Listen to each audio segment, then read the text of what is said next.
আজ সকালে হিতাজি কোম্পানি একটা কাটা মেশিন একটা দাদা ভাই দিয়ে গিয়েছে, বলছিল যে যখন চালাচ্ছেন উনি ব্রেকটা বেঁধে যাচ্ছে। মনে হলো যে গিয়ারটা খারাপ হয়ে যাচ্ছে, গিয়ারটা এখন চেঞ্জ করবো। চলে দেখা যাচ্ছে গিয়ারটা খারাপ হয়ে যাচ্ছে, তা আমরা গিয়ারটা এবার চেঞ্জ করবো।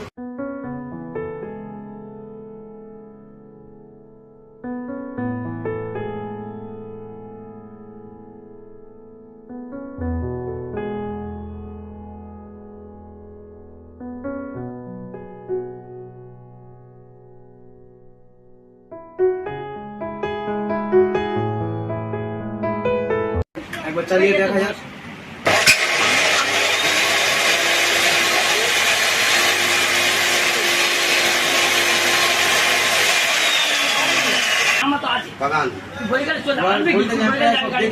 সব ঠিক আছে, মালিক আসবে, আজকে কাস্টমার ওনারা বুঝে নেবে। ওখানে এটা গিয়ার পাল্টানো কত দাম নেওয়া হয় সেটি আপনারা কমেন্টে জানাবেন।